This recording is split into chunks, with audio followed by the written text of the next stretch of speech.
जय हिंद दोस्तों। आप सभी कैसे हैं? मैं चंदन भारती। आज बहुत खुशी की बात है कि छात्र छात्राएं जो हैं वो आज मिठाई लेकर आए हैं। आप समझ गए होंगे क्यों मिठाई लेकर आए हैं कि अभी हाल ही में इंटर का जो रिजल्ट हुआ है उसमें बच्चे अच्छे नंबर लाए हैं, अच्छे अंक से पास हुए हैं। आइए उनसे हम मुलाकात करवाते हैं और उनसे कुछ बात आपका 348 आया है। एग्जाम में कैसा क्वेश्चन आया था? क्वेश्चन तो आसान ही था। हाँ, लिखे थे। यस। क्या आपके अनुसार नंबर आया है? नहीं। जितना लिखे हैं उतना नहीं, इधर देख कर बोले इसमें नहीं। उसके अनुसार नहीं है। नहीं। आप इससे संतुष्ट नहीं है? नहीं। लगभग कितना आना चाहिए था? 400 प्लस। 400 प्लस आना चाहिए था। इसमें देखो इधर इधर देखिए, ये लिखे थे बहुत ही। हमें भी मतलब भरोसा था कि 400 प्लस आएगा नंबर, तैयारी भी इतना कराया गया था, फिर भी नंबर इनका कम आया है। इस बात का हमें भी दुख है, लेकिन जितना आया है उतना हम संतुष्ट रहेंगे और आगे के लिए फिर कार्य करते रहें, क्योंकि रिजल्ट कोई ये मायने नहीं रखता है भविष्य को। आगे मतलब रुक नहीं सकता आपके भविष्य को, कि जब हौसला बुलंद रहेगा तो मुसीबत क्या करेगी, आदमी मुसीबत को भी चिढ़ सकता है। हाँ, आपको तो पता है कि बिहार बोर्ड में किस तरह से रिजल्ट होता है। कुछ है गड़बड़ी तो किया ही जाता है बिहार में, लेकिन हम एक ही संदेश देंगे, जो भी टीचर है वो ईमानदारी से बच्चों का कॉपी चेक करें ताकि उनके मेहनत के मुताबिक उनको नंबर मिले। ठीक है, ये तो बात है ही। पहले इनका मुंह मीठा कराते हैं और बहुत बहुत बधाई देते हैं अच्छा नंबर लाने के लिए। चलिए, तो आप सबसे पहले मुंह मीठा करें। चलो चलो, हाँ ठीक है, रुको ना। ठीक है, चलो थोड़ा सा हम खा लेते हैं। क्या? पहले आप खा लो इसमें थोड़ा सा। चलो इधर इधर, हाँ थोड़ा इसमें थोड़ा सा। चलो इधर इधर, हाँ। इसमें से कितना खिलाइएगा? थोड़ा सा सुनिए। चलिए। थोड़ा सा यही। नहीं नहीं, अरे बकेट ना खिला रहे जी। खा लीजिए। ठीक है, खा लेते हैं। रुको, तुम खाएगी ये सब। चलो खाओ, लो खाओ। देखिए, ये बहुत दिनों का मेहनत है। जब स्टूडेंट सफल होकर आते हैं तो बहुत ज़्यादा खुशी होती है कि मेहनत उसी समय पता चलता है जब रिजल्ट आता है। चलिए पहले मिठाई खाइए, मिठाई खाइए।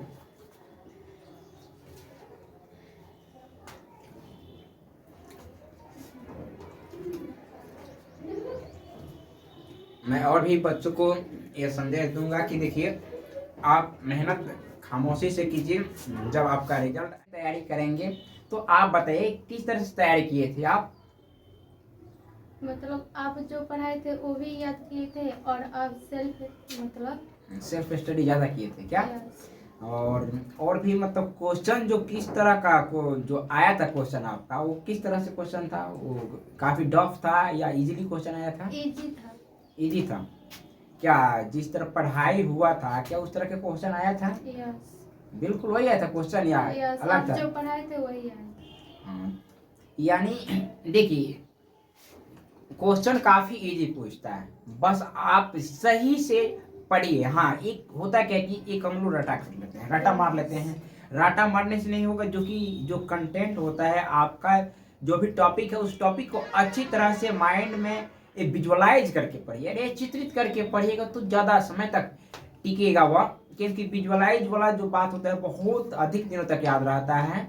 एक काल्पनिक पढ़ाई होती है। काल्पनिक रूप से अगर आप पढ़ते हैं ना तो व्यक्ति भूल जाएगा। जैसे देखिएगा, कहीं पर कोई प्रोग्राम होता है या कोई बच्चे फिल्म देखते हैं ना, वो तो उनको याद हो जाता है। वैसे ही किसी भी बात को हम विजुअलाइज करके अगर पढ़ते हैं ना तो वो हमेशा के लिए आपका हो जाता है।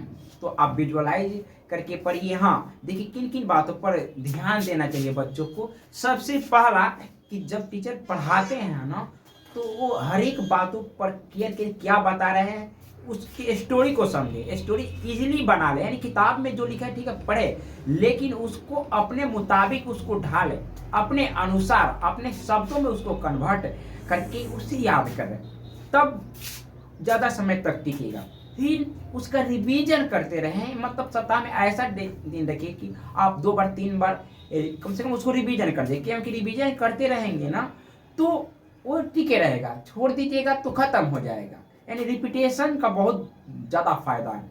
फिर इसके बाद आपको करना क्या है कि लिखना बहुत ज़्यादा मायने रखता है। कितने लोग याद कर जाते हैं बहुत, लेकिन लिखते नहीं घर पर। देखिए लिखना बहुत ज़्यादा मायने है। आपको अगर याद हो गया तो घर पर क्या करना है, उसी क्वेश्चन को लिखना है, क्योंकि लिखावट भी आपके नंबर को बढ़ाता है।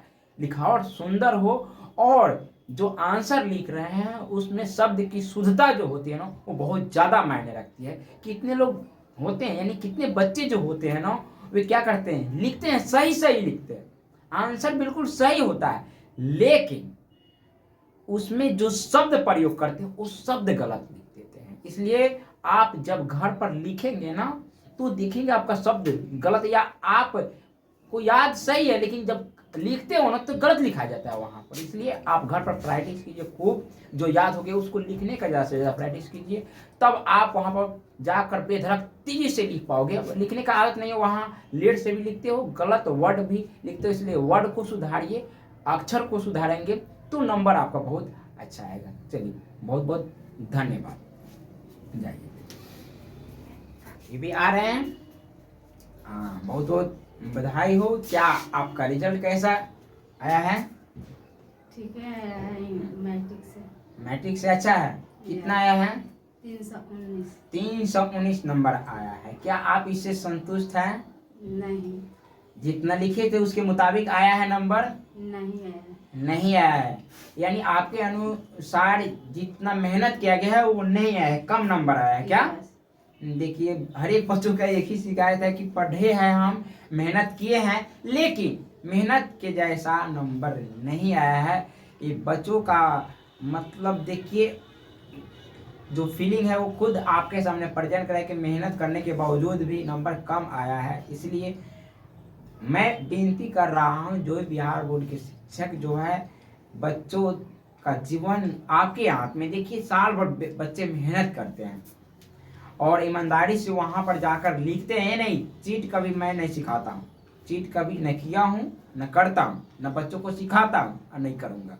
ये मेरा सिद्धांत है और बच्चों का ऐसा ही संदेश देता हूँ कि अपने दम पर जाकर लेकर आए, क्योंकि अपने दम पर जो आगे बढ़ता है ना, यानी जो खुद के दम पर आगे बढ़ता है उसको गिराना मुश्किल ही नहीं नामुमकिन होता है, कोई नहीं उसे हरा सकता है।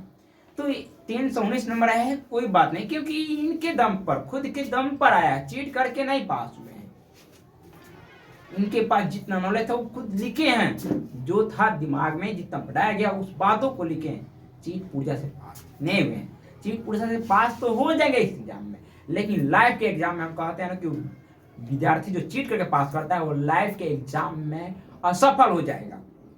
12th में ही एक जे कृष्णमूर्ति जी शिक्षा चैप्टर में लिखे हैं क्या कि व्यक्ति को सबसे ज्यादा मायने रखता है कि क्या ये सब मतलब डिग्री क्या है, डिग्री दिखावटी के लिए है, ये एक दिखावटी पहचान है। आप एक ऐसा पहचान समाज में बनाइए, लाइफ में कम से कम तो सफल हो, ये पहचान आपका होगा।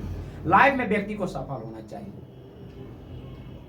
परीक्षा तो क्या है, एक बहाना है ना, है परीक्षा क्या है, एक बहाना है। हमें पूरा का पूरा किताब पढ़ जाना होता है और संसार से कुछ सीखना होता है, संसार को कुछ देकर जाना होता है। भगत सिंह भी कहते हैं कि वैसी शिक्षा निकम्मी होती है जो केवल क्लर्की के लिए किया जाए। तो क्लर्की के लिए यानी जॉब के लिए केवल हम शिक्षा अगर प्राप्त कर रहे हैं तो मत कीजिए। आप समाज के भलाई के लिए, जैसे समाज का उत्थान हो, समाज के लोग आगे बढ़े, उसके लिए आप एजुकेशन ग्रहण कीजिए। चलिए सबसे पहले मैं मुँह उठा कराता हूँ, फिर इनसे कुछ बात करूँगा, कुछ पूछूंगा क्वेश्चन। चलिए पहले आपको खिला देते हैं, 1 मिनट रुकिए, आप खाओ पहले। चलो इधर देख कर, इधर इधर इधर इधर, हाँ थोड़ा सा ही खिलाइए, थोड़ा सा खिलाइए, ज़्यादा नहीं, बस बस। इधर आओ, तुम भी आओ, आ जाओ आ जाओ। करते रहिए और आगे बढ़िए और अपने माता पिता गांव मोहल्ला का नाम रोशन कीजिए। जय हिंद, जय भारत।